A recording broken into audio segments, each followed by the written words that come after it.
Teman-teman yang dirahmati Allah Subhanahu wa taala, setiap orang tuh punya tempat favorit. Terlepas dari urusan agama, setiap kita punya tempat favorit selain masjid. Ada yang tempat favoritnya adalah beer house. Ada yang tempat favoritnya adalah tempat-tempat clubbing atau dugem. Ada yang tempat favoritnya adalah kafe. Ada yang tempat favoritnya bioskop. Ada yang tempat favoritnya mall. Ada yang tempat favoritnya off-road, naik gunung. Ada yang tempat favoritnya ke laut. Ada yang tempat favoritnya ke rumah teman. Macam-macam. Semua orang punya tempat favorit. Bahkan salah satu tempat favorit yang mungkin paling banyak dikunjungi orang itu adalah rumah pacar.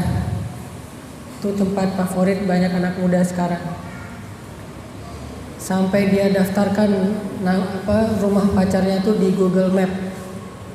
Jadi kalau ada yang nanya, cari aja nama gua di Google tuh ada tuh calon rumah tempat dia tinggal, cenah. Sampai-sampai ada orang kalau ngelewat rumah pacarnya, hatinya jadi deg-degan sendiri. Padahal belum masuk, baru lewat doang udah deg-degan. Apalagi kalau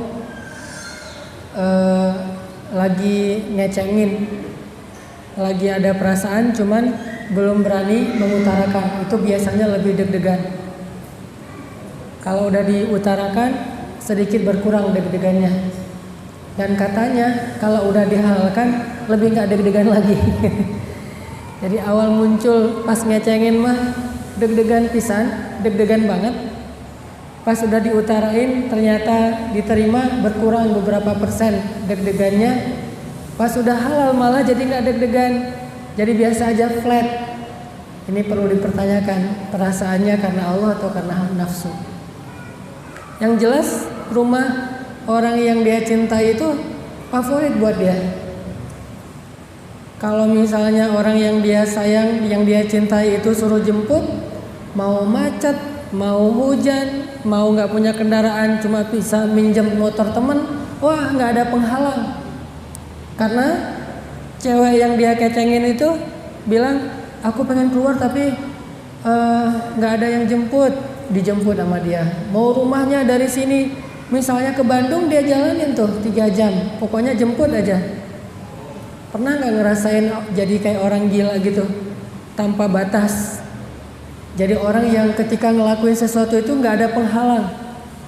Ini bagi orang yang pernah jatuh cinta pasti tahu rasanya nih. Mau hujan, mau panas, mau macet, mau jauh, mau nggak punya kendaraan, mau nggak punya modal, pokoknya kalau udah dipanggil, dapat WA yang singkat banget, pengen keluar tapi nggak ada yang jemput, wah itu dibablas semuanya tuh. Kenapa? Karena rumah orang yang dia suka tuh menjadi tempat favorit buat dia.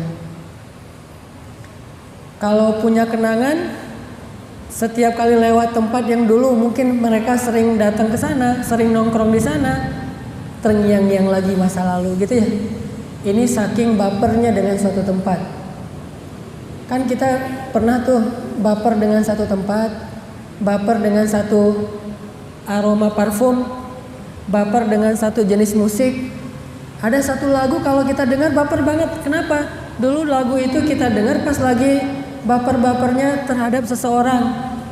Jadi kalau dengerin lagi lagu itu kebawa ke masa lalu gitu misalnya. Benar gak sih? Kan suka gitu tuh orang mah. Atau tempat misalnya. Kita jalan ke situ yuk, kata suaminya. Enggak, malas ke sana. Padahal tempat itu baper banget buat dia, nggak bisa ngelupain. Kalau udah ke situ teringat lagi tentang masa lalu. Kecuali masa lalunya tuh berlanjut sampai masa sekarang. Pasti pengen didatengin lagi, pengen nostalgia lagi, pengen ke situ lagi. Ke sana lagi yuk, kita udah lama kan dulu awal-awal kita ketemu di situ. Tempat-tempat favorit. nggak ada penghalang. Gimana pun ceritanya dia datang tuh. Kalau perlu dia nunggu di bawah hujan deras, nunggu orang yang dia mau anterin keluar dari rumah. Nggak perlu pakai payung, dia bawa payung tapi nggak dibuka payungnya. Saking menjiwai gitu ya, biar kayak di sinetron Korea teh. Bawa sih payungnya, cuman nggak dibuka biar terlihat sacrifice, terlihat berkorban, basah-basah. Terus naik motor, kalau cuma bawa jas hujan satu, dia yang pakai, kita mah nggak pakai di depan, maco gitu, nggak pakai jas hujan. Pulang-pulang udah cari antangin. Ini saking favoritnya, jauh juga dijalani. Sama kayak orang yang senang ke bioskop. Setiap berapa hari sekali ngelihat di websitenya, ini ada film baru nggak nih? Kalau misalnya ada film yang coming soon, ditunggu banget tuh. Kayak misalnya coming soon-nya Warkop DKI. Main misalnya bulan September gitu. Dari bulan Januari udah nungguin. Coming soon, Warkop DKI, September, tayang gitu. Nungguin, bentar lagi September, bentar lagi September, bentar lagi September. Pas udah Agustus, makin sering dia liatin trailernya aja berkali-kali. Cari di YouTube trailernya, berbagai macam versi, terus behind the scene, cerita-cerita pembuatan film itu dipelajari sampai menjiwai banget dan makin penasaran pengen nonton film itu. Ini karena tempat favoritnya adalah ruang bioskop. Dia udah punya paket tuh. Pertama paketnya datang nggak sendiri, pasti berdua. Kan garing banget ya nonton sendiri mah ya. Yang agak-agak kurang garing kalau nonton bareng temen. Tapi biasanya nih, ini kalau kita ngomongin culture ya, nggak ngomongin hal haram, ngomongin culture-nya, nonton pasti berdua sama yang dikecengin. Paketnya datang berdua. Udah gitu beli popcorn. Itu kan satu paket tuh, beli popcorn. Dan jangan lupa bawa sweater karena di dalam dingin. Dan orang berkreasi terus, mulai dari kursinya yang bagus, sofa, udah gitu kursinya bisa dijeblakin gitu, bisa tidur gitu, setengah tidur, bisa selonjor kakinya. Udah gitu sekarang malah ada yang modelnya tempat tidur, velvet kan, tempat tidur, jadi bisa sekalian tidur di situ teh. Kalau mau susah tidur ke situ aja, lebih susah soalnya filmnya film horor. Ini dikreasikan terus supaya semakin ngangenin, supaya semakin orang banyak yang datang ke tempat-tempat bioskop atau hiburan-hiburan movie room gitu. Sehingga datang ke sana. Kalau perlu pakai yang 3D. Sekarang ada yang 4D yang kalau action kita tuh jadi ke bawah-bawah, terombang-ambing, terus kalau ada air kita kecipratan air gitu. Wah, dikreasikan terus sampai orang ngangenin lagi datang. Wah, seru tuh yang 4D, datang lagi. Terus seru tuh yang velvet, datang lagi. Liatin di YouTube ada film apa yang coming soon. Terus di-update sama dia. Kenapa? Karena bagi dia tempat favorit itu adalah bioskop. Dia update banget tuh apa yang terjadi atau apa yang lagi tayang di bioskop. Ini kalau tempat favoritnya bioskop. Kalau saya, misalnya tempat favorit buat saya adalah pantai. Jujur, saya setiap minggu mantengin website surf forecast namanya. Surf forecast itu mantengin ombak. Ini ombak kan dia ketahuan seminggu, 7 hari ke depan. Ini ombak sekarang lagi berapa nih? Terus anginnya berapa kenceng? Flat atau glossy atau rame atau gimana? Nah, pas begitu forecastnya ombaknya bagus, glossy, anginnya datang dari belakang bukan dari depan. Kemudian juga pas harinya weekday, kalau weekend biasanya rame, kalau weekday itu sepi, udah sepi, ombaknya bagus, nggak terlalu gede, nggak terlalu kecil, glossy lagi tuh, nggak ada angin. Wah, itu langsung siap-siap nelfon teman-teman, berangkat yuk. Gimana emang ombaknya berapa? Pas nih 2 meter misalnya. Ayo berangkat, siap-siap, langsung berangkat. Malam itu dapat forecast, malam itu juga berangkat. Walaupun jaraknya dari Bandung ke Batu Karas mungkin sekitar 6-8 jam, itu dijalanin. Tinggalin semua aktivitas. Kenapa? Ada panggilan ombak ya.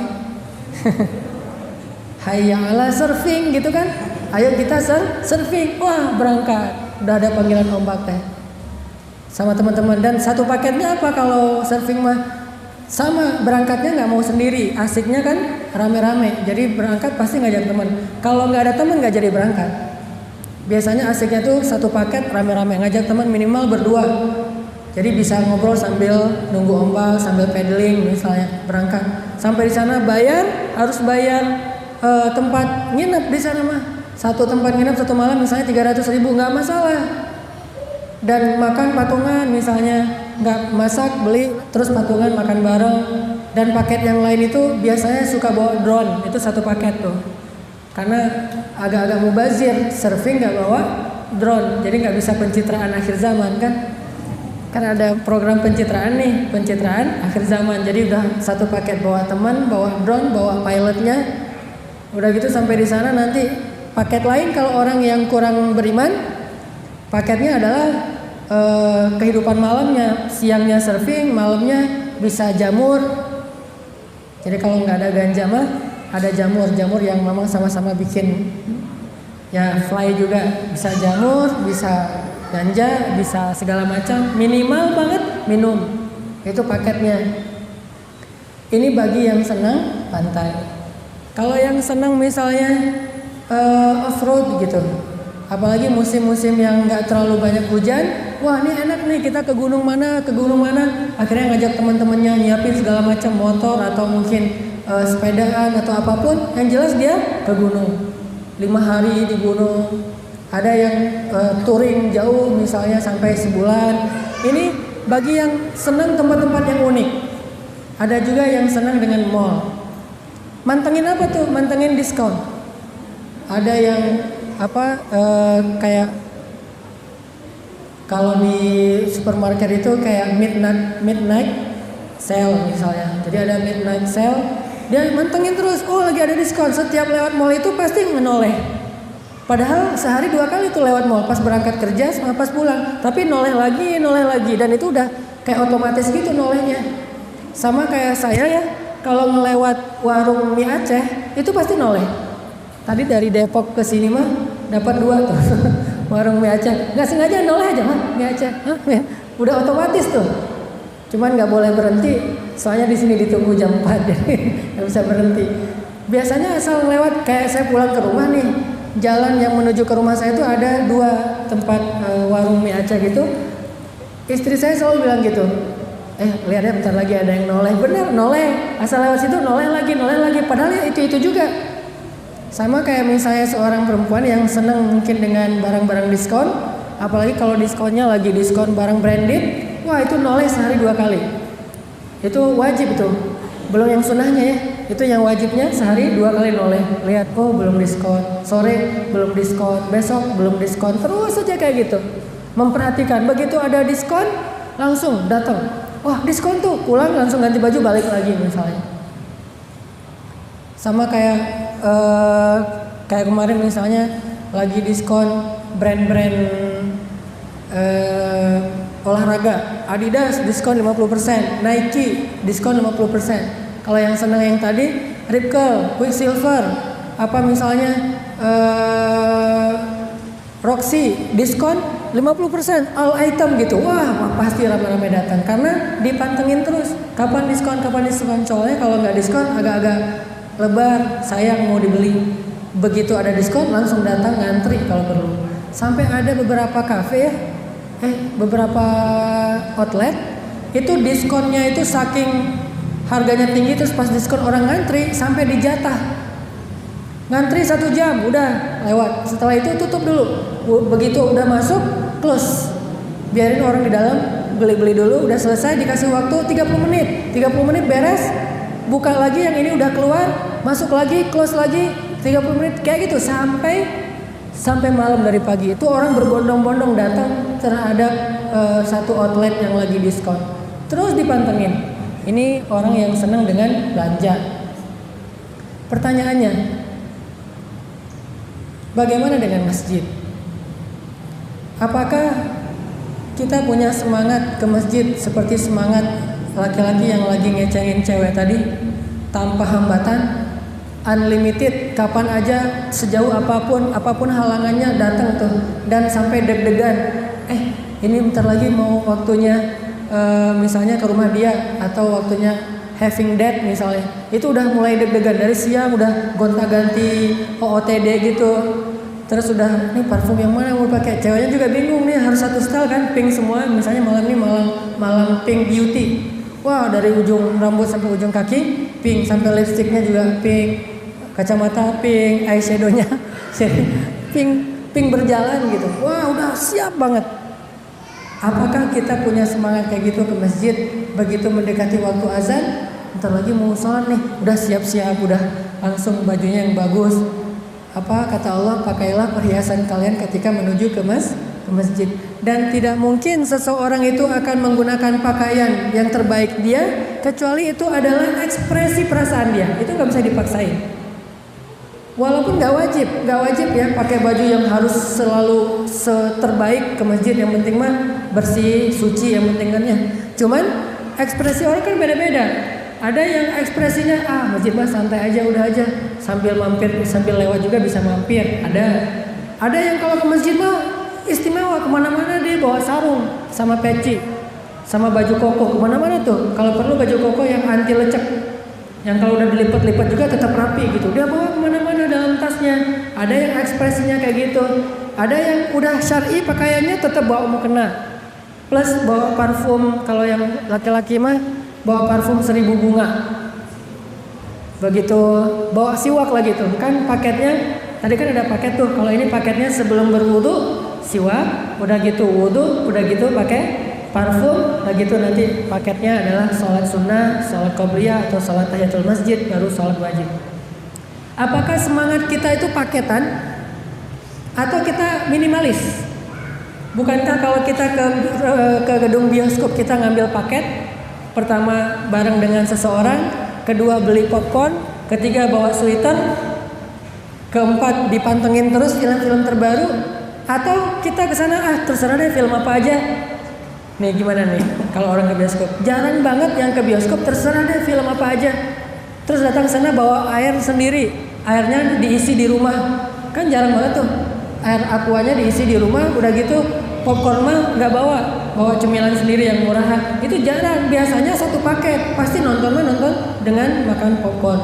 Apakah kita mengambil paket ketika ke masjid? Paket siwak, paket parfum, walaupun tidak wajib mungkin pakaian yang terbaik kecuali ketika kita sedang bekerja atau beraktivitas atau di jalan. Kalau di rumah minimal seminggu sekali dah. Masa seminggu sekali kita nggak nyiapin paket istimewa buat ke masjid? Kalau sehari-hari mungkin karena kita emang ke masjidnya lagi kerja, oke. Ke masjidnya pas lagi di jalan mampir, oke deh.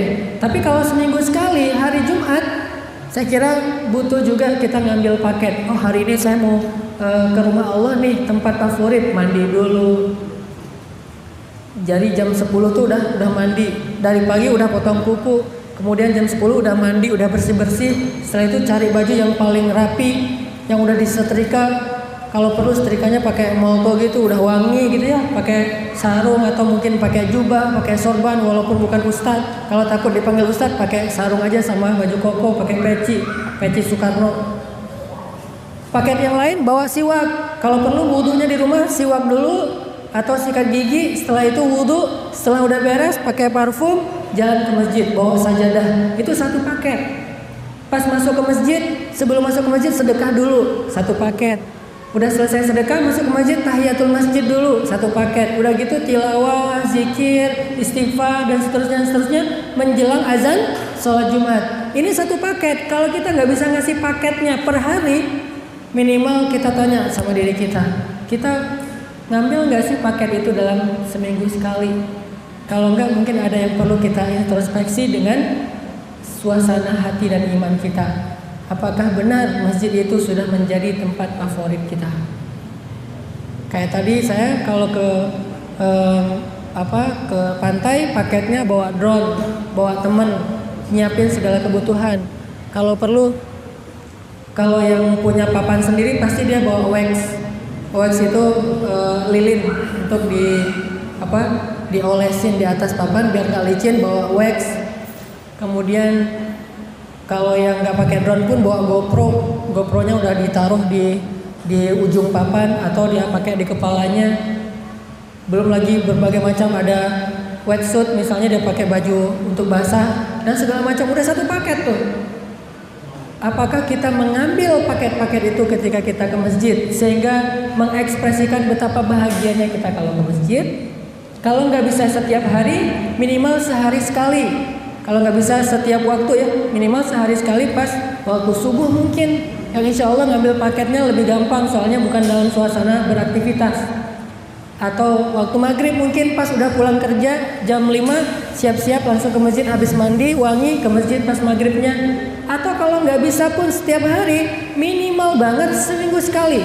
Yang lain mah nggak ngambil paket, udah aja kayak gitu. Yang penting sholat berjamaah, qabliyah, ba'diyah, tapi nggak sampai sesiap tadi, prepare-nya tuh nggak well prepare kayak kita mau Jumatan. Inilah yang membedakan apakah kita benar-benar menjadikan masjid tempat favorit atau sekedar masjid itu rutinitas biasa dalam hidup kita. Dan jawabannya ada di dalam hati kita masing-masing. Karena tidak bisa dijawab dengan lisan. Jawabannya itu gimana perasaan kita kalau mau ke masjid?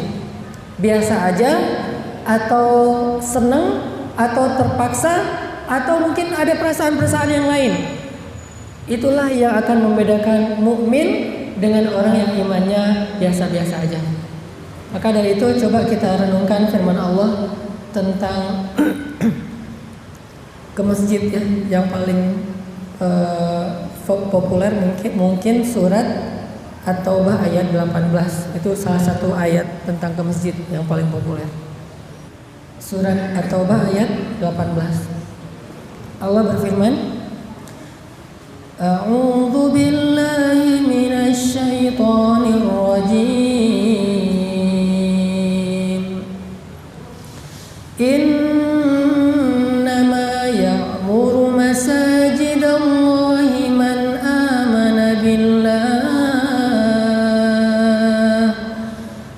amana billahi wal yawmil akhir wa aqamas salata wa ataz zakata wa lam yakhsha illallah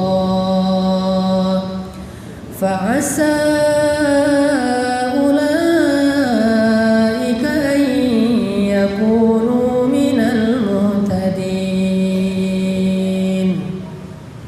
Sesungguhnya yang memakmurkan masjid-masjid Allah itu hanyalah orang yang beriman kepada Allah dan kepada hari akhir, dan orang yang mendirikan sholat, membayar zakat, dan tidak takut kecuali hanya kepada Allah.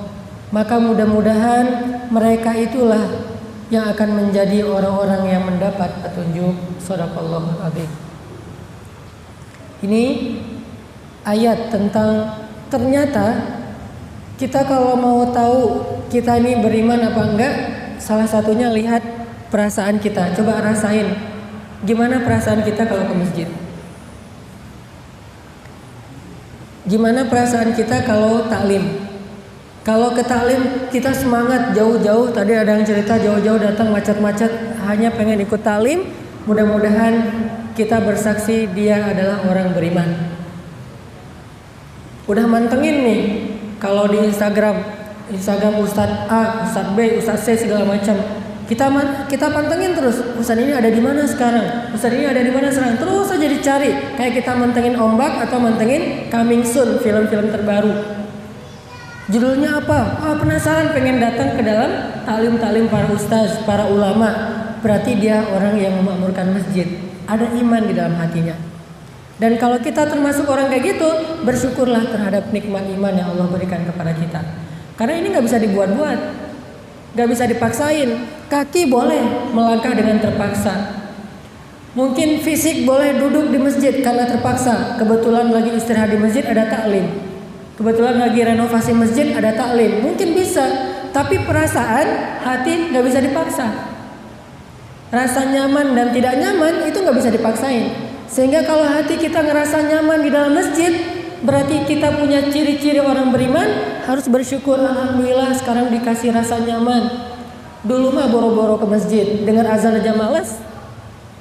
Sholat di rumah juga jarang, sering bolong-bolong. Sekarang malah semangat ke masjid, penasaran. Dia ngepoin, dia mantengin terus taklim di mana, misalnya di Masjid Meruya, di Masjid Sunda Kelapa, di masjid mana. Dia pantengin terus, ada taklim apa sekarang, ada taklim apa sekarang, sampai mabuk taklim coba.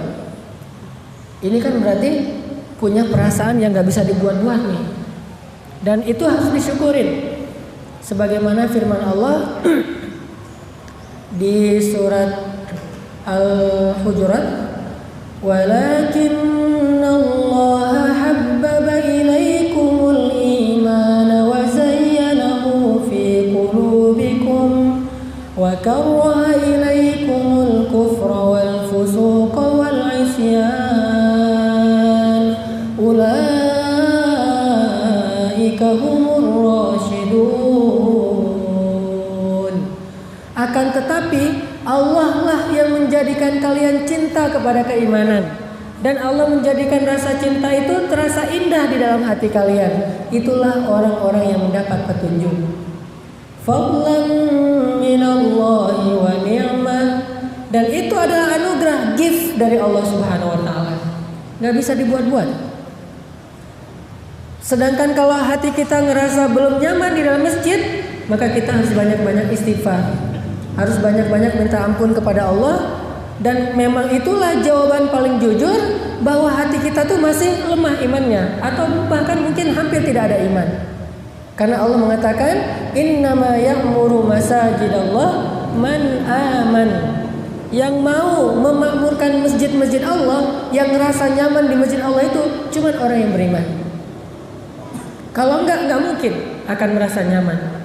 Nyaman duduk dalam taklim cuma orang yang beriman. Nyaman sholat berjamaah cuma orang yang beriman. Nyaman sholat sunnah cuma orang yang beriman.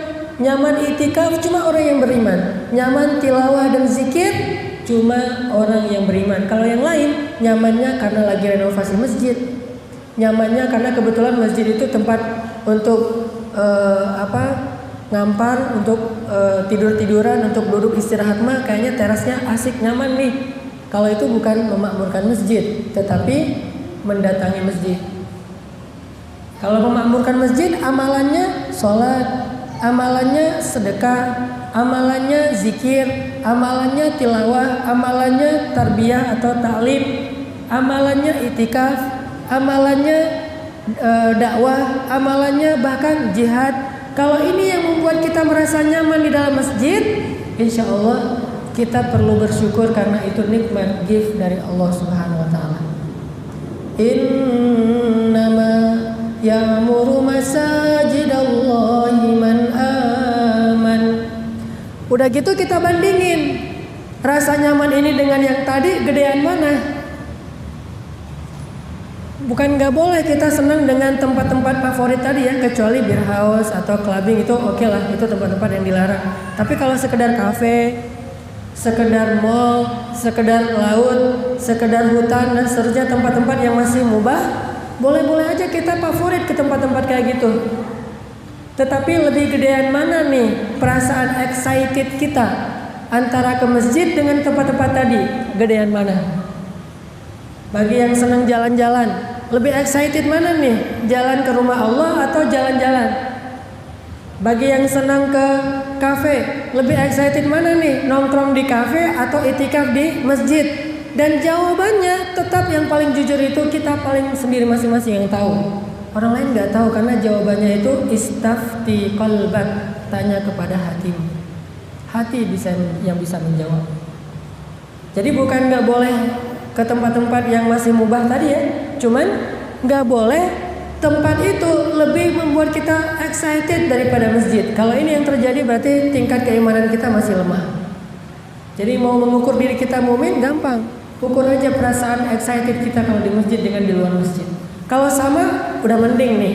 Kalau masjid lebih besar, wah ini dah insya Allah man aman, dialah orang yang beriman. Tanya kepada istafti qalbak, tanya kepada hati kita masing-masing. Dan mungkin jawabannya akan menyadarkan kita. Ketimbang kita bilang, ya sih kalau saya kalau di masjid mah alhamdulillah nyaman, lisan itu yang ngomong teh.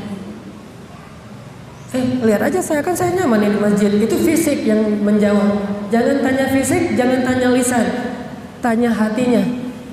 Mana lebih besar rasa bahagia antara datang ke rumah Allah dengan datang ke tempat-tempat favorit yang mubah tadi.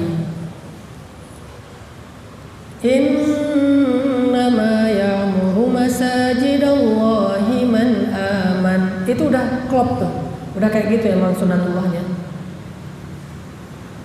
Sama kayak Nabi bersabda, jika kalian melihat seorang laki-laki sering bolak-balik masjid rumah, maka bersaksilah dia itu orang mukmin. Itu sudah menjadi salah satu ciri-ciri. Karena tanpa ciri-ciri seseorang akan disebut berdusta. Kalau nggak punya bukti, dia bilang saya mukmin, mana buktinya? Buktinya secara perasaan saya senang di masjid, dan secara fisik kalian lebih sering melihat saya mondar-mandir dari satu masjid ke masjid yang lain, atau dari rumah ke masjid, rumah masjid. Ini bukti nih. Karena kalau nggak ada bukti, wa minan nasi man yaqulu amanna billah, yaqulu amanna billahi wa bil yaumil akhir, wa ma hum bimu'minin. Ada orang yang mengaku beriman kepada Allah dan hari akhir, tetapi kata Allah, mereka itu bukan orang yang beriman. Kenapa disebut bukan orang yang beriman? Kayak pembicaraan bulan yang lalu, nggak sesuai antara ucapannya dengan kenyataan. Yukhadi'una Allah walladzina amanu wa ma yakhda'una illa anfusahum wa ma yash'urun. Mereka berbohong kepada Allah dan orang yang beriman. Padahal mereka hanya membohongi diri mereka, cuman mereka nggak sadar. Masalahnya di mana? Fi qulubihim marad. Masalahnya hatinya berpenyakit. Makanya jawabannya itu jawaban hati. Al-fiqh fiqhul qulub kata ulama.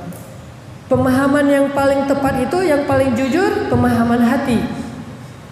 Fi qulubihim maradun fazadahumullahu marada walahum adzabun alimun bima kanu yakdzibun. Hatinya berpenyakit.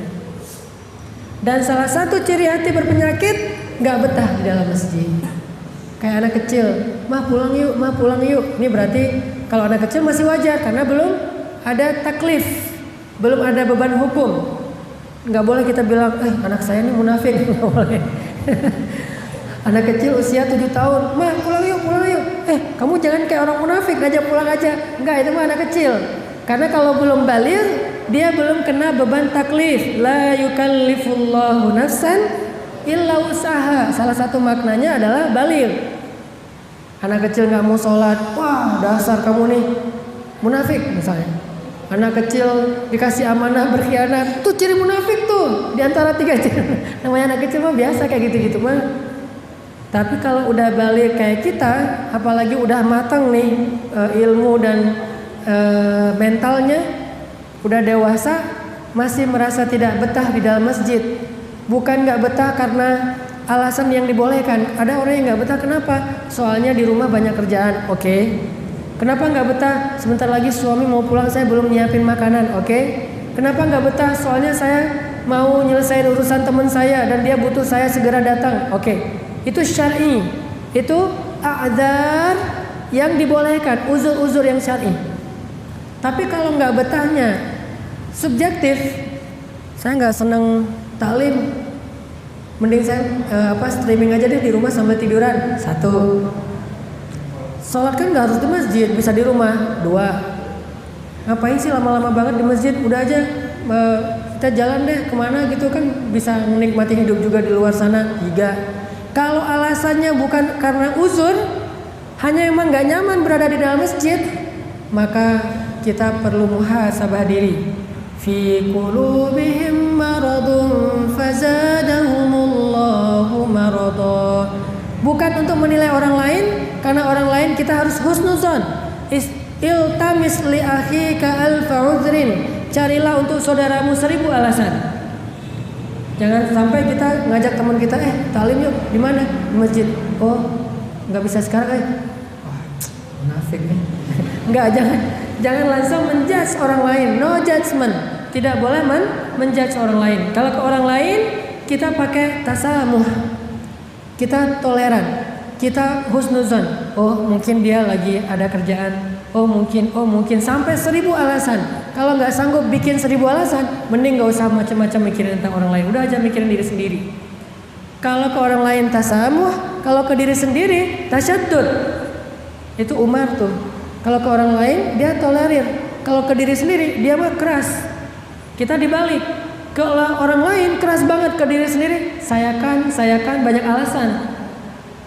Terus kita pakai alasan kalau Umar tuh pasti marah. Kalau ke dirinya Umar keras memang, ke keluarganya dia keras, tapi ke orang lain dia sangat toleran dan dia berhusnuzon, kecuali dalam urusan-urusan yang halal, urusan yang haram dan urusan yang wajib. Itu mungkin agak sedikit ditegasi.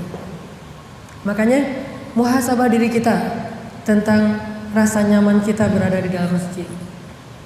Apalagi kalau misalnya mungkin kita nyaman sih di ta'lim di masjid, soalnya ustadznya lucu misalnya. Kalau ini beda, bukan masjidnya, tapi stand up komedinya yang kita senang. Kenapa ustadznya? Wah, itu ustadznya kayak Uus misalnya. Ustadznya kayak calon tong misalnya. Nah, ini mah beda. Ini mah senangnya karena entertain, bukan karena makmurnya masjid. Walaupun nggak salah, nggak masalah juga kalau ada seorang ustadz kadang-kadang membuat suasana lebih agak renyah selama tidak berlebihan. Itu hal yang boleh-boleh aja, asik-asik aja. Cuman kalau yang kita cari itu hanya itu, sehingga kalau ustadznya berubah, jangan, saya malasnya kalau ustadz itu terlalu serius, terlalu boring, terlalu ngebosenin misalnya. Ini berarti ada sesuatu yang perlu kita perbaiki di dalam hati kita. Innama ya'muru masajidallah man aman. Coba bandingkan, setelah kita sering ke masjid, sekarang bandingkan perasaan kita di masjid dengan di tempat-tempat favorit tadi, lebih excited mana? Kalau sama, udah mending. Kalau lebih excited di masjid, wah ini mah keren banget. Dan kita harus banyak bersyukur. Alhamdulillahilladzi hadana lihada. Kayak gitu ngomongnya. Segala puji bagi Allah yang telah memberi saya hidayah kepada kebaikan ini. Alhamdulillahilladzi hadana lihada. Kemudian poin kedua adalah Rasulullah SAW mengatakan khairul bilad indallahi masajiduha, atau biqa. Ada beberapa riwayat hadis, sebaik-baik tempat di muka bumi di sisi Allah Subhanahu wa taala adalah masjid, dan seburuk-buruk tempat di muka bumi di sisi Allah adalah aswaq atau pasar. Perlu kita kasih catatan pinggir, ini bukan berarti kita harus di masjid terus dan gak boleh ke pasar. Apalagi sekarang pasar-pasar mah udah pasar modern, mall, masjidnya juga bagus-bagus ya. Di mall udah ada masjid. Jadi bisa dibilang sebaik-baik tempat dan seburuk-buruk tempat mah udah nyatu sekarang teh. Di pasar dan masjid udah nyatu. Jadi syubhat namanya. Enggak, bercanda. Kalau dulu kan jelas nih hak batil. Sekarang hak batil kan jadi yaltamis, jadi nyampur gitu ya. Yalbis jadi nyampur. Berarti udah agak-agak syubhat gitu kata orang. Enggak, ini berarti udah mengangkat derajat pasar dengan adanya masjid. Jangan dibalik ya. Itu di pasar tuh ada masjid keren loh. Soalnya masjidnya ada di pasar yang paling keren. Jangan sampai masjid ini jadi keren gara-gara pasar. Harusnya pasar itu jadi keren gara-gara masjid. Pasar, saya males ke mall itu, kenapa nggak ada masjidnya? Itu keren. Ke sana yuk. Mallnya keren loh.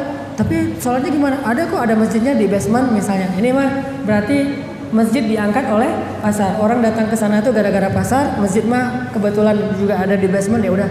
Walaupun karpetnya nggak pernah diganti. Sampai kalau kita mau sujud harus tahan nafas. Kalau 4 kali sujud atau 8 kali sujud, 8 kali pas i'tidal siap-siap, tahan nafas, Allahu Akbar. Kalau imamnya khusyuk banget lama tuh akhirnya habis juga nafasnya. Aduh ini imamnya. Saking nggak nyamannya karpet yang nggak pernah diganti misalnya. Tapi ada beberapa masjid alhamdulillah sekarang beberapa mall yang masjidnya udah bagus. Bahkan beberapa perumahan atau apartemen yang udah one stop living udah ada masjidnya. Cuman lucunya ya, saya dulu pernah ikut pelatihan properti. Dulu saya pernah usaha properti kecil-kecilan, ikut kayak training gitu, training properti. Kebetulan yang trainernya itu bukan muslim, jadi dia bikin beberapa kriteria properti yang susah dijual. Satu, yang dekat dengan kuburan. Kalau itu saya bilang, oh oke deh kalau gitu. Saya juga malas cari rumah yang dekat kuburan. Satu, soalnya kalau kata orang Sunda, sieun, takut gitu. Rumah dekat kuburan. Dua, di bawah tegangan tinggi. Jadi jangan beli rumah di bawah tegangan tinggi karena jualnya susah. Yang saya nggak setuju tiga nih, dekat masjid. Dan kata dia, soalnya berisik. Ya, untung dulu belum ditaruh di sosial media, bisa di demo itu ya. Dia bilang kalau dekat masjid jangan, soalnya susah jualan rumah yang dekat masjid, berisik kata dia. Hah? Saya langsung, perasaan saya selama ini ya, kalau nyari rumah cari yang dekat masjid, biar gampang ke masjidnya. Tapi ternyata emang riset dia itu non muslim. Terutama teman-teman yang dari Chinese misalnya nyari rumah pasti kan yang jauh dari masjid tuh. Soalnya di masjid suka ada sholawatan, suka azan, suka kadang-kadang ada acara gitu. Jadi ramai, menurut mereka kurang nyaman. Kalau kita sebagai muslimah pasti nyari nyari rumah yang dekat masjid. Walaupun sebetulnya dulu di zaman Nabi ada yang kayak gitu. Seorang laki-laki dari Bani Salamah mau beli tanah yang dekat masjid, mau dibangun rumah. Nabi tanya, emang rumah kamu di mana? Di Bani Salamah ya Rasul. Terus saya pengen beli rumah di sini biar dekat dengan masjid. Nabi bilang sebaik-baik yang sholat itu adalah yang paling jauh rumahnya dari masjid. Terus dia nggak jadi beli rumah di dekat masjid. Kalau kita sholat satu shaf, ini pahalanya mah yang paling banyak tergantung jaraknya ke masjid. Makin jauh rumahnya dari masjid, makin banyak pahalanya. Walaupun yang dekat rumahnya ke masjid juga bisa dapat pahala banyak dengan syarat sebelum ke masjid tawaf dulu, muter-muter keliling-keliling komplek dulu. Ngapain lo? Biar jauh dari masjid. Ini agak-agak lebay mungkin ya. Tapi maksudnya di situ ada semacam motivasi dari Rasulullah. Nggak masalah kalau rumah kamu jauh dari masjid, karena justru langkah kaki yang semakin banyak menggugurkan dosa dan mengangkat derajat. Walaupun nggak masalah juga kalau rumahnya di sebelah masjid. Bukankah rumah Nabi itu satu dinding sama masjid?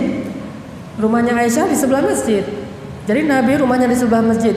Cuman Nabi mengatakan kepada anak Bani Salamah tadi, udah nggak usah beli tanah di sini, soalnya yang paling besar pahalanya yang paling jauh dari masjid. Sehingga dari situ muncul sebuah rumus fikih, kaidah fikih. Rumusnya al-jaza ala qadril masyaqqah. Balasan Allah itu terhadap amalan seseorang tergantung tingkat kesulitan dalam beramal. Jadi kalau orang beramalnya sama-sama sholat berjamaah, shaf pertama takbiratul ihram bareng dengan imam, maka balasannya tergantung tingkat kesulitan mereka dalam melaksanakan ibadah itu. Misalnya anak muda sama orang tua, masjidnya naik tangga, maka orang tua dapat pahala lebih gede daripada anak muda. Kenapa? Untuk naik tangga aja orang tua udah ngos-ngosan. Kedua, rumahnya lebih jauh yang mana? Ternyata yang di sebelah kanan rumahnya lebih jauh, maka pahalanya lebih gede daripada yang rumahnya lebih dekat. Atau secara fisik, yang kedua ini cacat, dia buta misalnya, atau dia pincang, tapi dia mau ke masjid, maka pahalanya lebih besar daripada yang fisiknya sempurna. Al-jaza ala qadril masyaqqah. Balasan itu tergantung tingkat kesulitan dalam beramal. Jadi kalau teman-teman di sini ada yang datang taklim ke Meruya, jaraknya jauh, macet-macetan, hujan-hujan, terus juga perjalanannya lama, sejam 2 jam, maka pahalanya lebih besar daripada yang rumahnya di dalam satu komplek. La tayas, jangan berputus asa, dan la tahzan, jangan berkecil hati, karena Allah Subhanahu wa taala tidak mau curang dalam memberi balasan kepada hambanya. Masjid itu tempat yang paling Allah suka di muka bumi. Sehingga orang yang paling Allah suka di muka bumi yang paling sering ke masjid.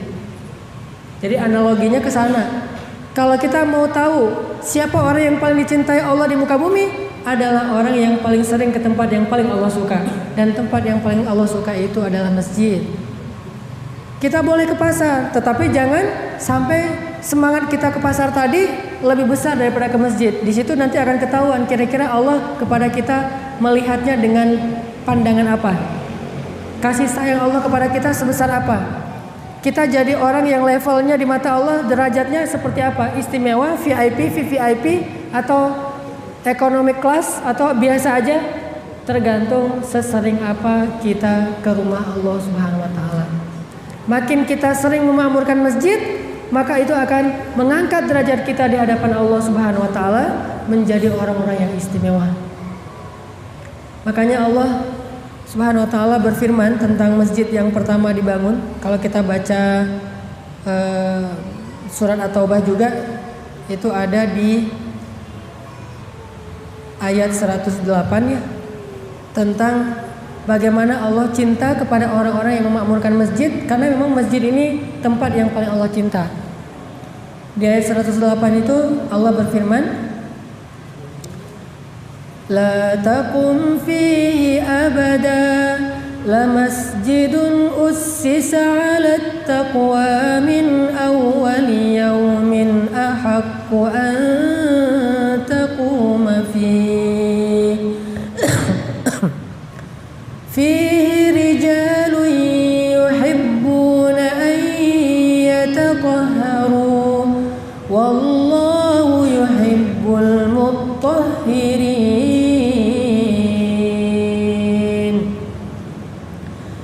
La masjidun ussisa 'ala taqwa. Sungguh masjid yang dibangun atas dasar ketakwaan, min awwali yaumin, sejak hari pertama dia dibangun, ahaqqu an taquma fih, lebih berhak untuk didirikan sholat di dalamnya. Fihi rijalun, di dalamnya ada banyak laki-laki, yuhibbuna ayyatatahharu, suka untuk membersihkan diri. Wallahu yuhibbul mutahhirin, dan Allah suka, cinta kepada orang-orang yang membersihkan diri. Jadi masjid ini adalah tempat yang paling Allah cinta. Sehingga orang yang datang ke masjid adalah tamu Allah, dan mereka lah hamba-hamba Allah yang paling Allah istimewakan, yang paling Allah cinta. Setiap kali kita memakmurkan masjid Allah, Allah memakmurkan surga kita di akhirat. Setiap kali kita datang ke rumah Allah, maka Allah Subhanahu wa taala mendatangi surga kita dan mendandani surga kita.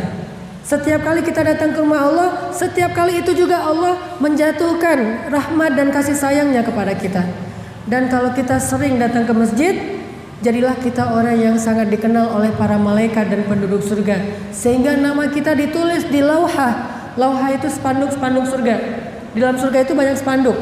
Ada kain panjang digantung di pohon-pohon surga dan ditulis namanya, dan nama yang ditulis di sana benar-benar nama yang ada di KTP kita, kecuali kalau kita pakai nama panggilan yang lain. Misalnya di KTP nama kita Dewi, itu susah ditulis di sana. Jadi nama-nama yang tidak boleh itu nggak ditulis di surga. Namanya Wisnu nggak akan ditulis, Krishna, Dewi, apalagi kalau namanya Tuhan. Nah ini susah ditulis nih. Siapa namanya? Tuhan, nggak mau ditulis.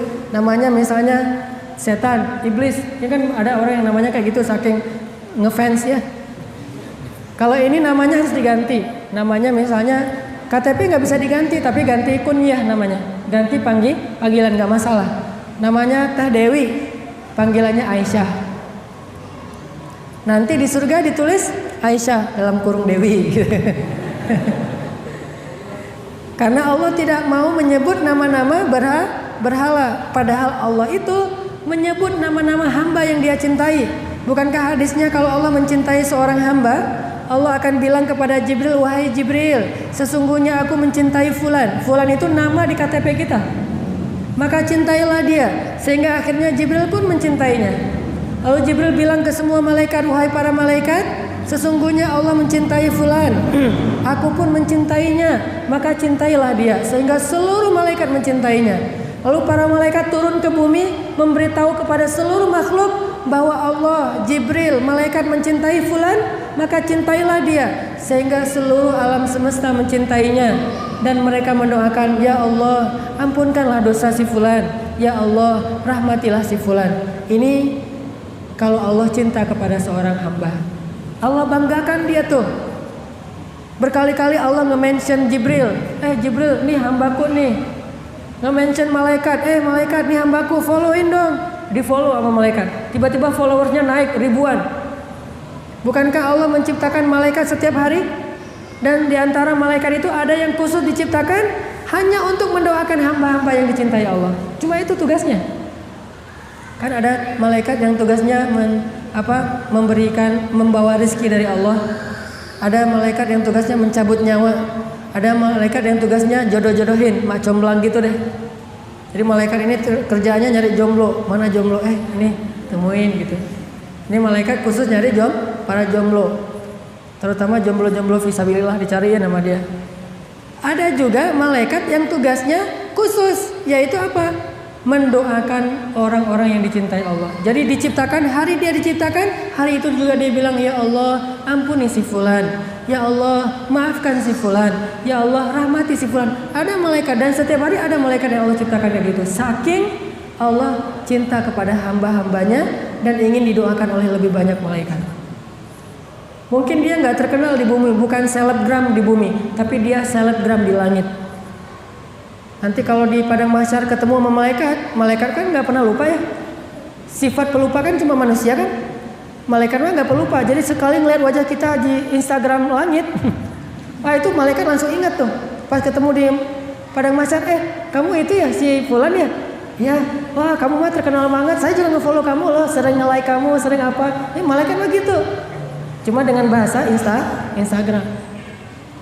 Kita mungkin gak bisa ngelihat followers kita dari malaikat dan jumlahnya berapa. Dan jumlah malaikat lebih banyak daripada jumlah pasir di pantai.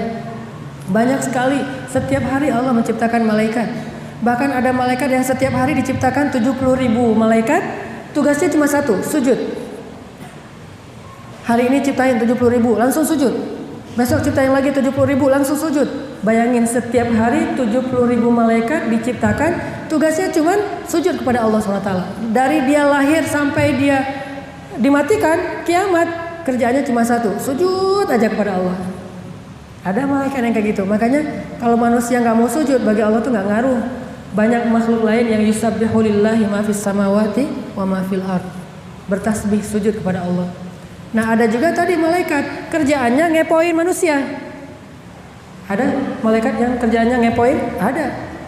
Ini mah bahasa kita ya. Kalau bahasa hadis kata Nabi, setiap hari Allah mengutus malaikat-malaikat untuk mencari majelis zikir di muka bumi. Sampai malaikat itu berjalannya ke ganggang, turukot.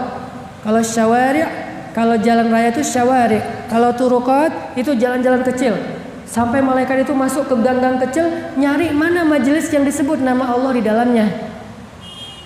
Lalu pas sudah nemu, kayak kita ngepoin di Instagram, nemu nih, ada satu postingan zikir, ada satu majelis orang lagi berzikir pada Allah, maka malaikat ini akan memanggil semua teman-temannya yang lagi pada ngepoin juga, halumu ilayya, nge-mention gitu ke teman-temannya, kesini, ini ada majelis zikir nih.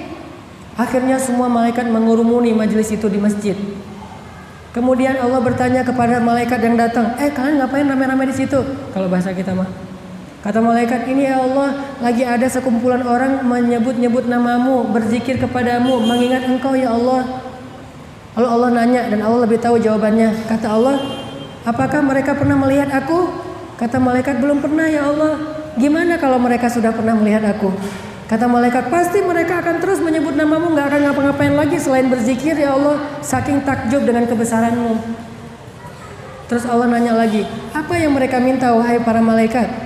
Kata malaikat, mereka minta surga ya Allah. Kata Allah, apakah mereka pernah melihat surga? Kata malaikat, gak pernah. Gimana kalau mereka pernah melihat surga? Kata malaikat, pasti mereka tidak akan berhenti untuk terus berdoa supaya mendapatkan surga. Allah tanya lagi, apa yang mereka berlindung? Mereka berlindung dari neraka ya Allah. Memangnya mereka pernah melihat neraka? Gak pernah. Gimana kalau mereka pernah melihat neraka? Kata malaikat, pasti mereka akan menangis sepanjang hari dan akan berlindung dari api neraka. Lalu Allah mengatakan, wahai para malaikat, saksikanlah, sesungguhnya aku telah mengampuni dosa-dosa mereka dan menjanjikan bagi mereka apa yang mereka minta. Tiba-tiba ada malaikat yang ngomong gini, ya Allah, boleh saya ngomong? Apa? Itu ada di antara mereka tuh yang sebetulnya duduknya bukan karena ilmu, bukan karena zikir, kebetulan doang dia ada di situ. Mungkin lagi tidur, tiba-tiba ada majelis ilmu. Mungkin lagi istirahat, tiba-tiba ada majelis ilmu. Gimana dengan dia ya Allah? Masa kena juga? Kata Allah, mereka dan semua yang ada di situ. Gak sengaja doang datang ke masjid dapat rahmat. Gimana kalau sengaja? Ini kenapa Allah sangat mencintai masjid ini. Orang gak sengaja doang datang ke masjid dapat rahmat. Gimana kalau sengaja? Semuanya dapat. Sehingga akhirnya para malaikat pun mengelilingi mereka dan Allah meliputi mereka dengan kasih sayang Allah Subhanahu wa taala. Haffathumul malaikah wa ghasyiyatuhumur rahmah. Malaikat mengelilingi mereka. Ini sekarang nih insya Allah kalau kita ikhlas, kita aja nggak ngelihat nih malaikat banyak loh. Ada yang mau pesan? Malaikat tolong sampein ke Allah ya jodoh saya, jangan lama-lama, entar lagi ya. Kalau bisa tahun ini, bilang aja ke malaikat. Malaikat bilang amin Allah gitu. Dimention ke Allahnya. Allah ada mention banyak nih dibuka sama Allah. Oh minta jodoh, ya udah deh sekarang aja deh. Kasih tahu ke dia. Pulang dari Masjid Al-Ikhwan langsung dapat di tangga masjid misalnya. Ini kalau kita yakin sebetulnya ini ada malaikat nih lagi ngelilingin hafat alaihimul malaikah mengelilingi kita, cuman takdir Allah kita nggak boleh ngelihat. Karena kalau kita bisa ngelihat mungkin kita akan lari seperti Rasulullah lari ketika ngelihat Jibril. Kan malaikat gede-gede banget ya. Bayangin ini masjid ini penuh dengan malaikat. Wah kita mah nggak berani masuk soalnya malaikat gagah-gagah gitu. Dan wujud aslinya tuh nggak kayak yang digambarkan manusia yang sempurna. Itu mah bukan wujud asli, wujud jelmaan. Kayak Jibril menjelma sebagai laki-laki datang kepada Nabi mengajarkan apa itu Islam, apa itu iman, apa itu ihsan. Itu jelmaan. Kalau Jibril yang asli, Nabi cuma 2 kali pernah ngelihat Jibril yang asli. Sekali pas wahyu pertama, yang kedua pas Mi'raj ke langit. Cuma 2 kali itu doang ngelihat Jibril dengan wujud yang sebenarnya. Sisanya menjelma basyaran sawiyan sebagai laki-laki yang sempurna. Coba kalau cewek-cewek pada ngelihat malaikat basyaran sawiyah, kita mah udah nggak ada yang ngelihat ya. Silau men, pas ngelihat ada malaikat tuh lagi duduk di pojok situ basyaran sawiyah, keren banget, ganteng banget nih cowok paling, wah ngelihat Yusuf aja ngiris tangan nggak berasa kan, apalagi ngelihat malaikat. Jadi kalau mau di operasi yang kecil gitu, bedah kecil, lihat aja malaikat. Kata dokter dibius dulu yang Neng, enggak, saya mau ngelihat malaikat aja. Ngelihat malaikat jadi nggak perlu dibius, dibedah nggak sakit. Neng nggak sakit, enggak, kenapa? Ngelihat malaikat mana? Ya Pak Dokter, jadi lebay gitu ya. Dokternya langsung pingsan. Ini kalau duduk di masjid nggak sengaja aja Allah kasih rahmat. Karena tempat yang paling Allah suka di muka bumi itu masajiduha. Sedangkan kalau ke pasar nggak sengaja aja Allah Subhanahu Wa Taala akan mencabut rahmat dari dia kecuali jika dia berzikir ketika berada di pasar. Tahu zikir ketika di pasar kayak gimana? La ilaha illallah wahdahu la syarikalah lahul mulku wa lahul hamd yuhyi wa yumit, ditambahin biyadihil khair. Kalau zikir setiap pagi 100 kali mah nggak pakai biyadihil khair. Tapi kalau yang khusus pasar ada kalimat biyadihil khair wa huwa ala kulli syai'in qadir. Kenapa ada biyadihil khair? Supaya kita nggak lupa bahwa yang di tangan Allah lebih baik daripada yang di pasar. Wa ma indallahi khairun. Apa yang ada di sisi Allah lebih baik daripada apa yang ada di pasar. Jangan sampai gara-gara kita ngirain yang di pasar itu terbaik, kita jadi berbuat curang demi mendapatkannya. Kita jadi mengambilnya dengan cara yang syubhat, dengan cara yang haram. Kita harus ingat bahwa gak apa-apa deh saya akan dapat ini kalau emang dia syubhat. Soalnya wa ma indallahi khair. Apa yang ada di sisi Allah lebih baik. Ini poin kedua, bahwa masjid tempat yang paling Allah cintai. sehingga orang yang ke masjid adalah orang yang paling Allah cintai. Poin yang ketiga, Allah menitipkan banyak sekali keajaiban di masjid. Rata-rata keajaiban itu terjadi itu di masjid. Mungkin salah satu cerita unik yang mungkin saya bisa share sebagai saksi dari adik saya sendiri. Kan saya mah orang Aceh, tinggal di Banda Aceh. Dan termasuk korban tsunami juga, walaupun bukan saya yang korbannya. Saya waktu itu masih kuliah di Mesir. Tapi keluarga saya termasuk ibu saya meninggal, kakak saya meninggal di tsunami, rumah saya habis. Adik saya yang selamat cerita nih. Itu air ketika ngelewatin masjid tuh kayak kebelah. Dan bukan cuma masjid yang kita lihat di TV ya. Masjid yang di tengah kampung habis semua, tinggal satu masjid doang. Ternyata yang kayak gitu mah banyak di Aceh. Masjid-masjid bukan cuma nggak hancur, airnya tuh kayak kebelah gitu. Kalau misalnya rumah bukan cuma airnya kebelah, digulung sama air. Bahkan di perumahan saya itu, mungkin Kemal tahu tuh, di daerah Ajun, di perumahan saya tuh ombaknya tuh baru pecah. Jadi naik, pecahnya itu di rumah saya, di komplek rumah saya. Itu jarak dengan lautnya sekitar 7 kilo. Dan tinggi air kata adik saya sekitar 25 meter sampai 30 meter tingginya air. Tinggi banget tuh airnya. Kalau yang kita lihat di lantai satu rumah yang ada di video itu mah airnya udah surut. Kayak gitu tuh. Tinggal satu lantai rumah, lantai kedua nggak kena. Kalau pas awal-awal naik, itu pohon kelapa tuh tenggelam. Pohon kelapa di Aceh kan tinggi-tinggi. Pohon kelapa pantai soalnya itu tenggelam kata adik saya. Dan suaranya tuh kayak suara letupan-letupan, kayak ada yang nabrak-nabrak dinding pecah gitu. Dari kejauhan mereka kira itu angin. Adik saya lari duluan, kan dia laki-laki, cowok lari duluan. Ibu sama kakak saya ketinggalan di belakang karena perempuan. Pas dia udah lari duluan, dia ingat ibu, balik lagi. Emak ketinggalan, akhirnya dia balik lagi. Harusnya dia mungkin gak akan gulung ombak kalau dia lari duluan, tapi karena ingat emak sama kakak, dia balik lagi. Pas balik udah kelihatan airnya hitam, tinggi naik. Kayak ada gedung yang datang tinggi banget gitu, sampai kayak menutupi matahari saking ada kayak ada bayangnya. Karena udah nggak mungkin lagi lari dan airnya cepet banget, akhirnya adik saya, kakak dan ibu tuh pegangan tangan menghadap ke air, jadi kayak film gitu. Dan kata adik saya benar-benar pegangan tangan. Kita pegangan tangan, udah nggak niat lari lagi, udah nggak mungkin lari, udah zikir-zikir. Pas kena air kegulung kayak blender gitu di dalam air, kerasa gitu, kelepas tangan ibu dengan kakak, adik saya di tengah kelepas. Pas udah kelepas, udah nggak tahu apa-apa lagi. Tiba-tiba adik saya pingsan, sadar-sadar udah nyangkut di atap rumah orang. Itu yang buat dia selamat. Tapi punggung dia kebelah, kaki dia ininya habis ke baret gitu dengan seng atau balok atau apa, pokoknya kebelah aja. Sampai kelihatan tulang, di sini juga kelihatan tulang. Cuma alhamdulillah selamat. Sekarang tinggal di Riau, udah punya pesantren, udah jadi kiai sekarang dia. Nah, ibunya sama kakak udah kegulung, udah terblender gitu. Pas udah air surut ternyata ketemu di halaman rumah, nyangkut kena pohon, akhirnya nggak sampai ke bawah air dan dikuburkan secara massal. Dia cerita pas kejadian itu, saya punya adik dua-duanya korban tsunami, tapi selamat dua-duanya. Yang satu udah lari duluan, yang gede mah lari nggak balik. Kalau yang kecil lari balik lagi nih, yang gede lari aja, lari sampai ke masjid. Kata dia, saya heran ngelihat ketika saya lihat di masjid airnya tuh sampai di masjid tuh nggak masuk ke masjid, ngebelah gitu airnya tuh. Allah kasih mujizat sehingga beberapa masjid memang benar-benar seolah-olah nggak kena tsunami sama sekali, padahal bangunan di sekelilingnya tuh habis semuanya. Bayangin kekuatan air bisa bawa kapal PLN nih yang berat banget, itu berapa ribu ton, berapa juta ton tuh sampai ke tengah kota. Setelah sampai di tengah kota nggak bisa dibalikin lagi ke laut. Cuma ombak yang bisa bawa, nggak ada teknologi yang bisa membawa balik kapal itu ke laut sehingga jadi museum tsunami. Nggak ada yang sanggup. Dan di bawahnya itu rumah-rumah penduduk udah kelindes sama kapal PLN yang gede banget. Dan ketika saya pulang ke Aceh, saya ngelihat kapal PLN-nya satu masjid ini dengan halamannya tuh kapal doang, malah lebih gede lagi itu di tengah kota.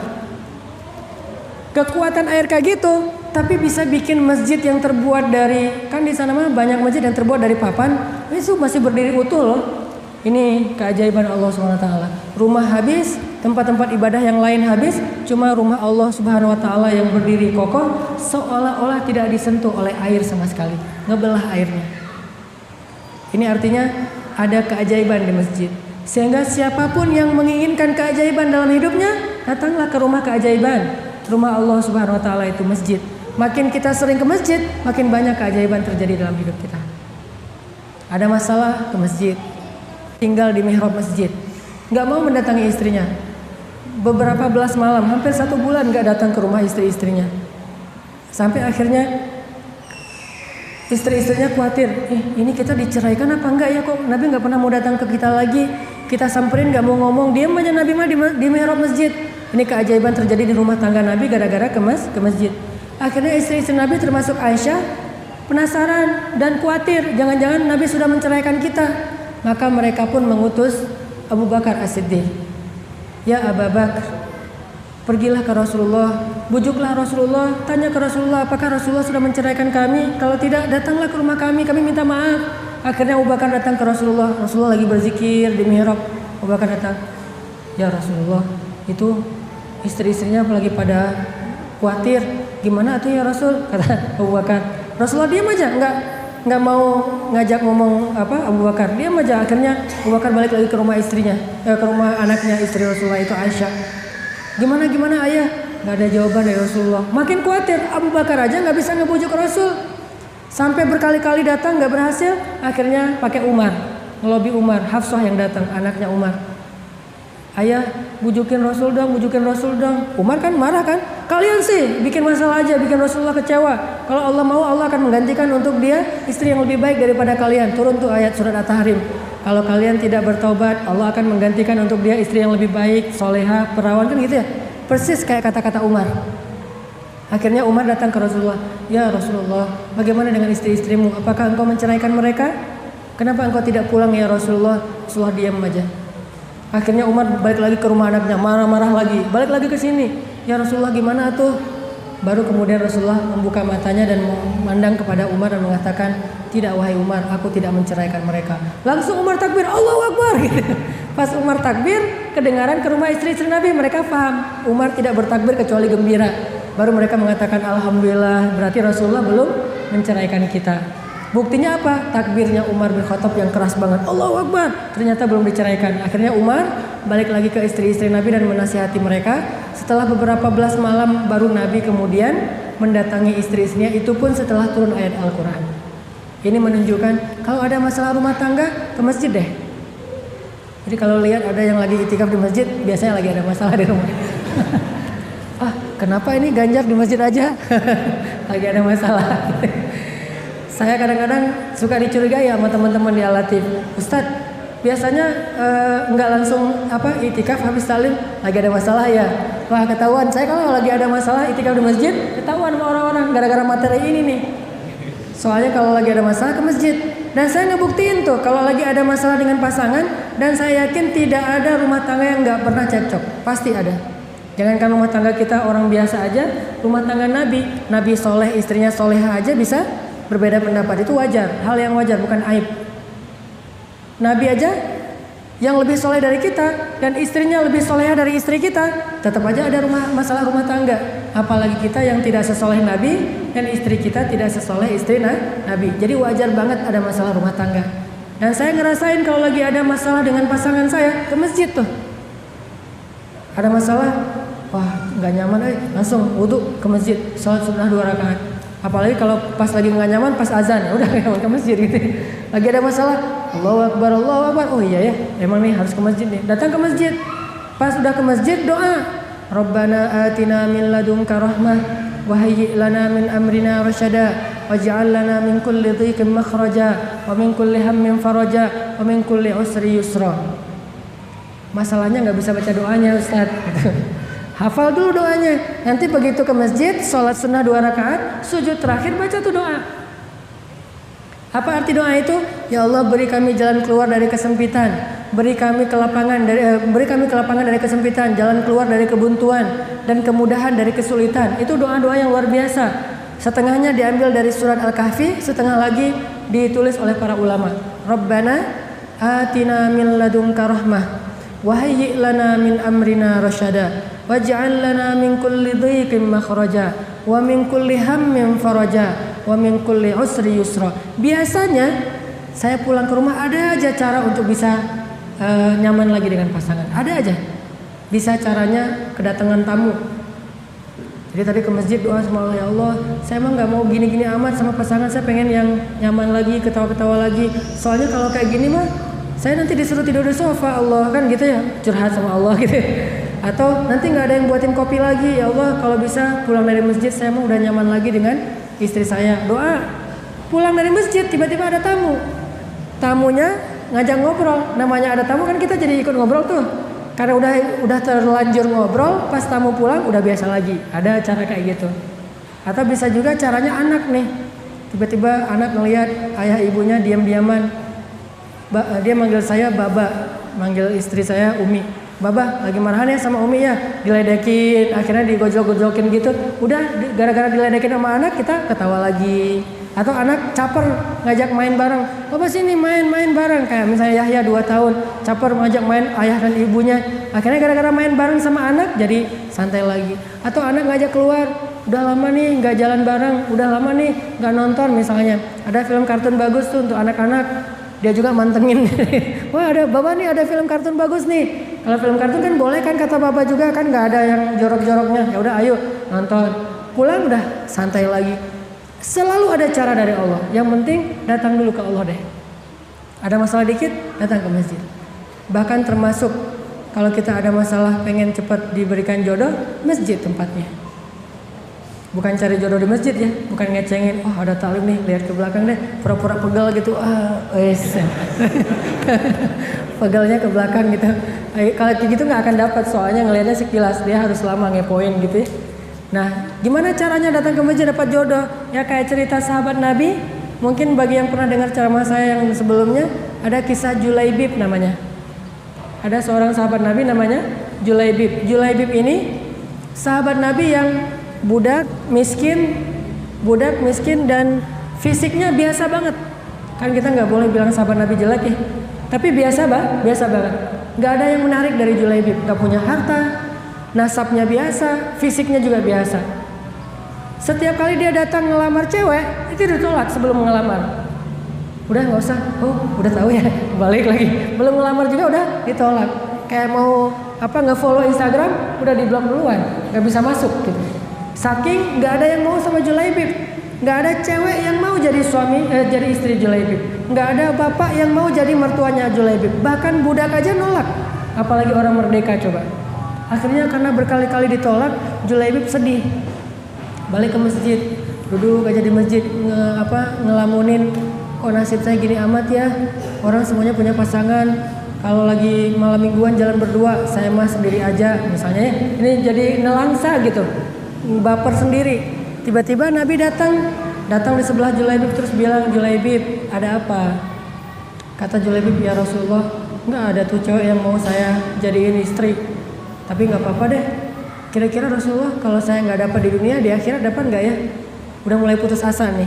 Kalau nggak dapat di dunia, dapat nggak di akhirat? Jadi kalau ada teman ngomong kayak gitu tuh ciri-ciri udah putus asa. Udah sering ditolak kali ya. Ya udah deh, saya mah nikahnya di surga aja. Itu mah bahasa-bahasa putus asa. Julaibib udah mulai putus asa. Kira-kira kalau nggak dapat di dunia, di akhirat dapat nggak ya Rasul? Kata Rasulullah, tenang aja Julaibib. Kamu akan Allah berikan istri di dunia dan di akhirat. Yang cantik, yang solehah, yang kaya, yang baik di dunia dan di akhirat. Julaibib kaget. Rasulullah bercanda, tapi dia serius. Rasulullah bercanda pengen penegasan aja. Rasulullah bercanda, beneran kata Rasulullah. Gimana ceritanya? Kaifa dzalik ya Rasulullah? Gimana ceritanya ya Rasulullah? Kata Rasulullah, coba kamu pergi ke kepala suku Fulan bin Fulan. Bilang ke dia, Rasulullah melamar anak kalian, putri kalian untuk nikah sama saya, sama Julaibib. Datang Julaibib. Beneran nih Rasulullah, beneran. Pakai nama saya deh. Pakai nama sakti nih Rasulullah.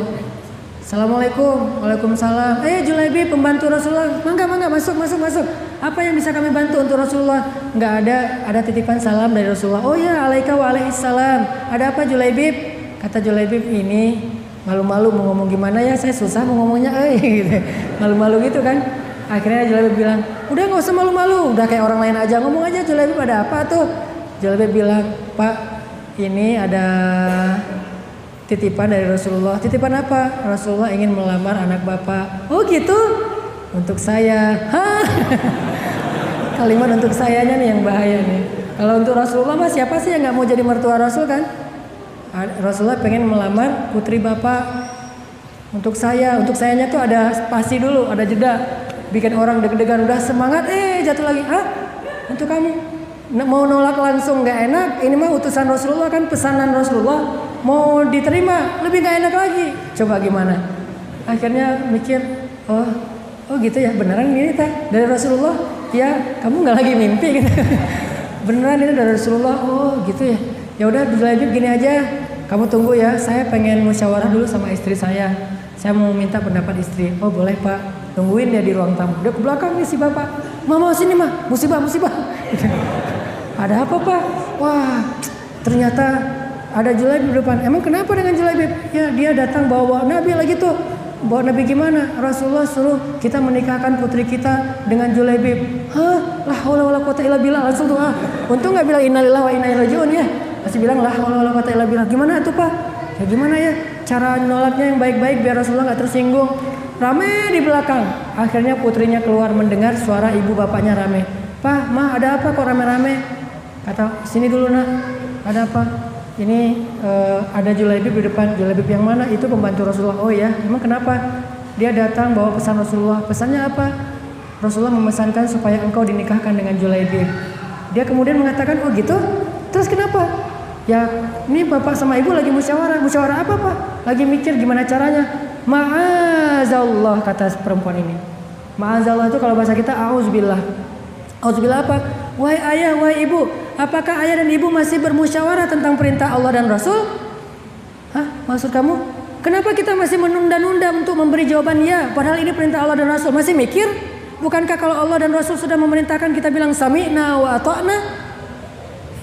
Julaibib. Walaupun Julaibib. Ini Julaibib bukan Rasulullah. Kamu salah dengar kali. Julaibib ini sami'na wa ata'na, walaupun Julaibib, wahai ayah, wahai ibu, nggak boleh kita membantah perintah Allah dan Rasul. Jadi kamu terima, dan mudah-mudahan Allah berikan kebaikan di dalam urusan ini. Coba kurang soleha apa coba? Budak aja nggak mau nikah sama dia, sekarang cewek cantik berpendidikan orang kaya kepala suku menerima dengan sami'na wa ata'na. Wah, kalau udah disekak dengan kalimat itu, udah susah ayah dan ibunya membantah. Ya udah deh, datang Julaibib nunggu gitu. Ngelihat wajah-wajahnya nih, kayaknya wajah-wajah nolak nih kayaknya nih. Datang ayahnya Julaibib, ya pak, jangan manggil pak dulu, kita belum sah gitu kan. Oh ya, atuh manggil apa? Udah, Julaibib kita udah musyawarah di belakang, udah ada keputusannya. Oh ya, gimana keputusannya? Ya deh gitu. Wah, Allahu Akbar. Jadi akhirnya menikahlah Julaibib dengan perempuan tersebut dengan mahar yang sangat dimudahkan, dan semua ini berkat doanya di dalam masjid.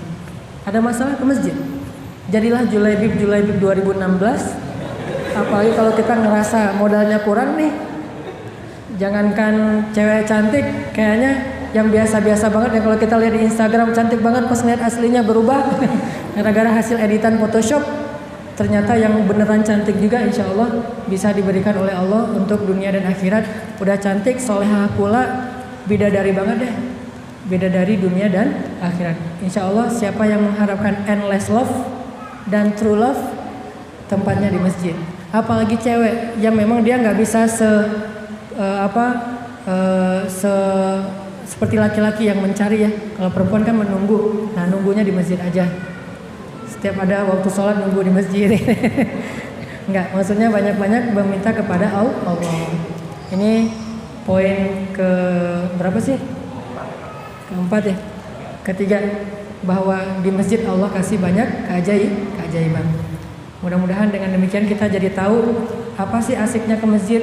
Satu, memang orang beriman itu merasa nyaman di masjid. Kedua, masjid itu tempat yang paling Allah cintai, maka orang yang rajin ke masjid orang yang paling Allah cintai. Dan ketiga, di masjidlah Allah menyimpan banyak kebaikan, sehingga siapa yang ingin mendapatkan kebaikan datanglah ke rumah Allah Subhanahu wa taala. Itu aja. Barakallahu li wa lakum. Wassalamualaikum warahmatullahi wabarakatuh.